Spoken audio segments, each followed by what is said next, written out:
Last Concorda, I was addressing the amendment, which was a Sinn Féin amendment, amendment number 14 of in the name of Claire Curran and Martin Brown, to which the Minister had indicated he was accepting and was proposing some amendments to the amendment. I had welcomed, and I welcome very much, the amendment and the fact that the Minister is accepting it, and the amendments which he proposes to make eminent sense. What I had outlined, though, was the very cumbersome, how cumbersome it would be to take a criminal prosecution. And while I welcome the fact that there is the possibility of a criminal prosecution, I think it is a deterrent. What we don't want is a regulator that's tied. I mean, is it clear who will prosecute the offence? I didn't think it was in any event. Is it prosecutable just by the DPP? Is it prosecutable at the behest of the regulator? I'm not certain. But in any event, like, a criminal prosecution is a very onerous endeavour, and one that I think would potentially tie up the regulator. I welcome the fact that it's there. I welcome the fact that there's the possibility of a criminal prosecution, but I don't think that it achieves the purpose of this legislation, which is essentially to obtain information. And I think there should be a civil enforcement mechanism alongside the criminal one. So while I welcome the amendment, I think that it is unusual for a regulator to only have the power of criminal enforcement and not have any civil enforcement mechanism to just say, look, let's forget the criminal issue is one thing, but I just want the information. Give me the information, and I want the power. I'm going to court to get the information. The regulator doesn't have that power. So I welcome the amendment, but I think more is required. Thank you. This bill is all about obtaining information, in particular, I suppose, information that where there isn't clarity at the moment, and there's a fair degree of clarity in what primary producers are being paid. There's a fair degree of clarity upon what consumers are paying, and there's nothing in between. So that's, I think, where if this bill is to succeed or fail, it'll be based on what clarity, if any, it brings to bear on the relationship and the commercial relationship between processors and retailers. Just before you move on, Deputy McNamara, you might move that amendment. Oh yeah, I thought you were looking. I formally move Amendment 17A. And it's all well and good to say, well, look, by regulation, I have the power to make a regulation requiring the provision of some information. I have the power to make that a penal provision. I have the power to make it compellable. And I'm going to do all of that. And in the event that it's not provided, it may be an offence for a body corporate, which may or may not be based in the state, to provide the information. And I can move, if the regulator can move to take a criminal offence. But it's incredibly cumbersome. It's likely to tie up the regulator's resources, no matter how much you have. Whereas I would propose that in tandem with that, and in parallel with that, the Minister be able to say, that the regulator be able to say, look, I want a piece of information. And essentially what this would do is enable the regulator by written notice, referred to in this section as an information notice served on the person in the agricultural and food sector, to require the person to give to the regulator within such period and in such form as may be specified any information specified in the notice that the regulator may reasonably require in performing its functions. The period shall be set out. A person on whom the information notice is served may, within 7 days beginning on the day in which the notice is served on him or her, appeal in the prescribed manner against the notice to the High Court, and the High Court would have the power to confirm, vary or cancel the notice, and obviously suspend the operation of the notice for such period as, in the circumstances of the case, it considers appropriate. And otherwise the person shall comply with the notice before a particular date, and where the person, and of course person includes legal or natural person, so if the person doesn't comply with the information notice, that the regulator can go to the High Court ordering the provision of the information. Now, it's a much faster snappier way to get the information. It's all well and good to say we've criminal deterrence, and I do welcome the amendment, Minister. It considerably strengthens the bill. But it still is incredibly cumbersome. It's going to take a very long time. This is a much snappier way for the regulator to get information. And I would urge you to consider this. If you aren't prepared to consider it for today, that you would at least give a commitment to look at it. I appreciate that it's come very late in the day, that you're prepared to look at this for the Shannon, because it is about making sure that this regulator has the powers to perform their function. And the key power they need is the power to get information that's not in the public domain, information that won't be readily handed over. The Tesco's, the SuperValues, the Lidl's, the Aldi's, or any other Carrefour, Waitrose, anybody else who might come into the Irish market at some point in the future, they're not going to hand over any information that they don't have to hand over. ABP, Dawn, Queeley's, any of these companies, they're not going to give any. I mean, they didn't make the success, and they have. It is fair to say they've made a huge success of their businesses, but they haven't made a success of their businesses by being soft touches, and they certainly aren't giving out information. I mean, there's very little information. I don't know if the Minister has much, but I know farming groups have been calling for it for years and getting very little. Consumer groups are calling for it. There's very little information on the relationship between the processors and the retailers, and that's, if the retailer is able to get, if this regulator is able to get that information, well, then I think they'll be a success, because they'll be able to shine a light on where the profits are being made. If they're not able to get that information, then they're inevitably going to fail, and they can mount whatever criminal prosecutions they want, but it's not going to change the fact that they don't have the information required to do their job successfully. And that is the purpose of this amendment. It's based on existing provisions in law, particularly the Health and Safety Act, but also with regard to the power to go to the High Court. I think it's the Civil Aviation Regulator has that power, and I don't know that it's utilised very often, but if it's not utilised very often, I dare say it's because the power exists. And now, of course, it may be that somebody will say, well, the regulator doesn't have the power, but at least that's a very speed that what the information that the regulator is seeking isn't properly set out in the statutory instruments that are made. But if that is the case, then at least there's a speedy mechanism to do so, because you have to go to the High Court within 7 days of getting the information notice. And of course, a new statutory instrument can be made curing any deficiencies.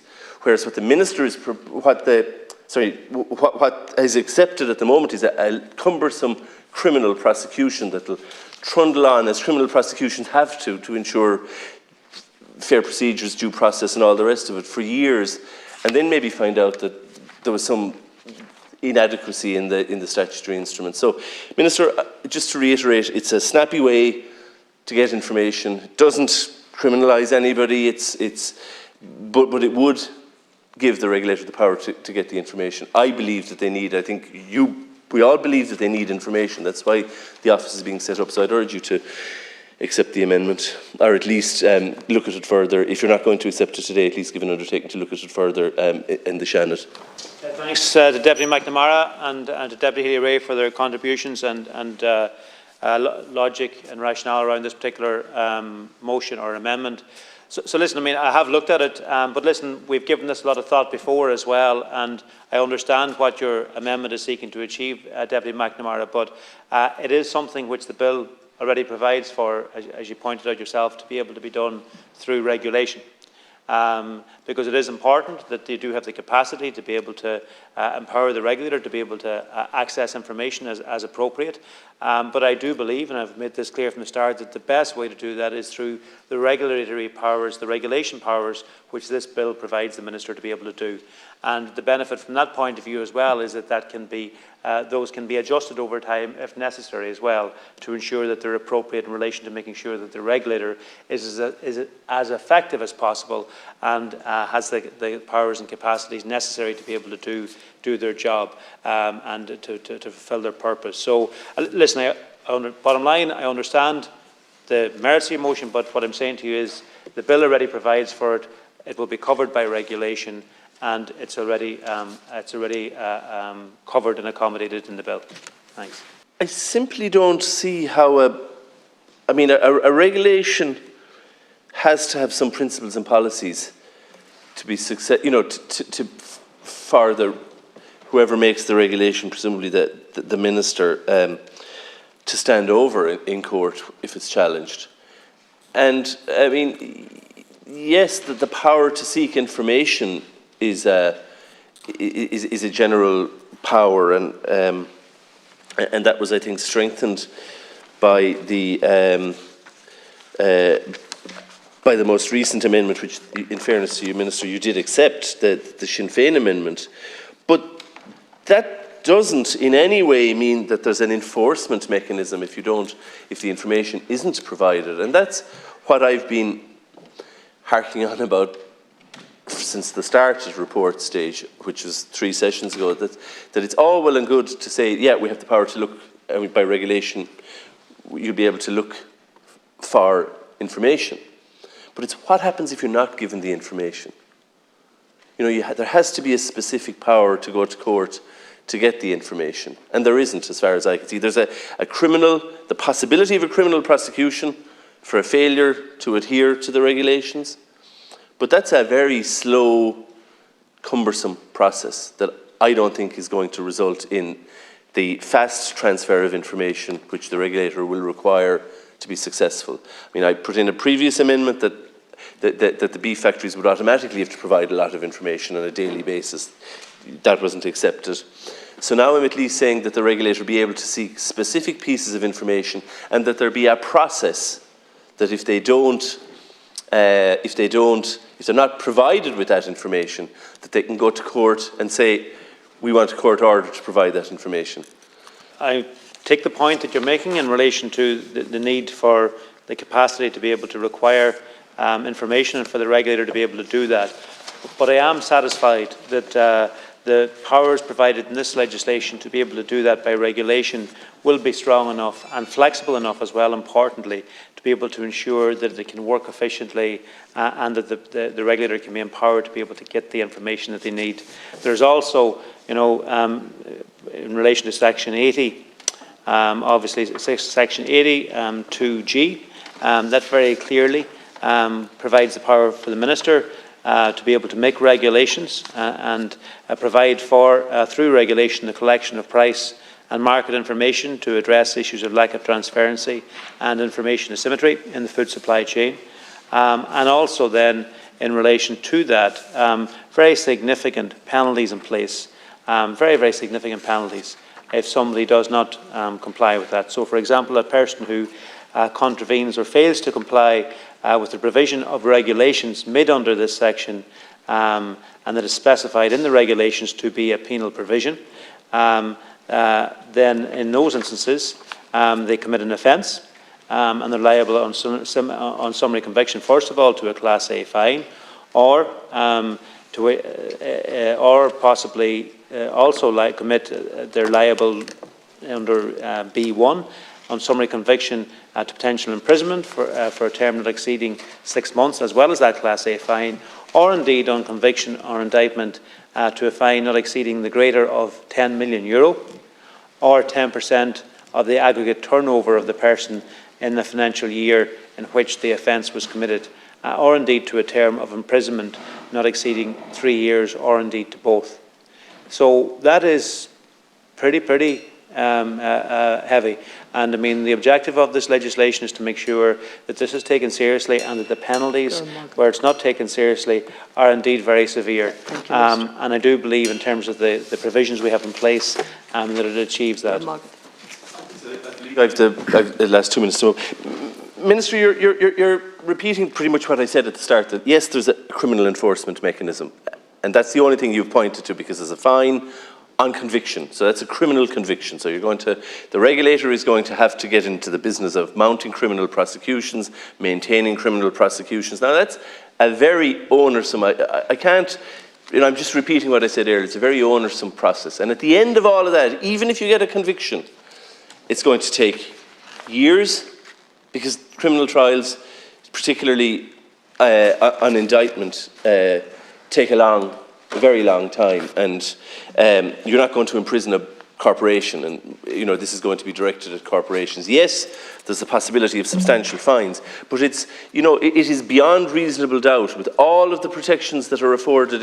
rightly afforded in a criminal trial to the accused, That's a very onersome burden to meet. So onersome that I dare say and predict that this regulator won't be mounting any such prosecutions. Now, the reason that that this legislature has moved away from that model over the last 20 years is because it's so onersome.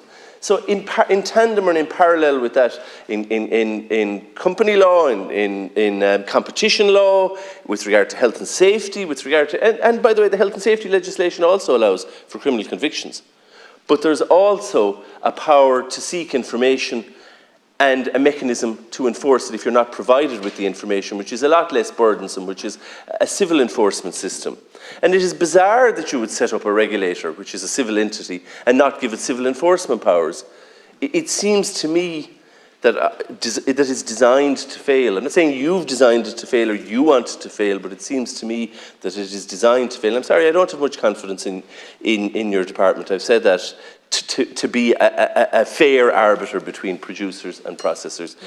And that's why I think we do need the mechanism to go to the courts and say, I've legitimately asked for that information, I want it, and I want an order compelling the provision of that information. So I'm So how stands the amendment? Pressed. So the amendment is being pressed. As you see on Kesh now, the Chakti Atar Sunday Kesh, the Abrigita, the Chakti Atar Naguina Abrigi Neil, is though go will butcher at an guest. Vote. Agricultural and Food Supply Chain Bill 2022 report stage, amendment number 17A in the name of Deputy Michael McNamara. The question is that the amendment be made, and on that question a division has been challenged. Tellers Thaw, na Chakti Michael McNamara, August Danny Healy-Ray, Neil, na Chakti Hildegard Nocton, August Cormac Devlin. On the question that the amendment be made, thorough result, Thaw Quiga 3, yes 53, Neil Shaskashay, no 66, Sheila Mguil Butcha Erangesh.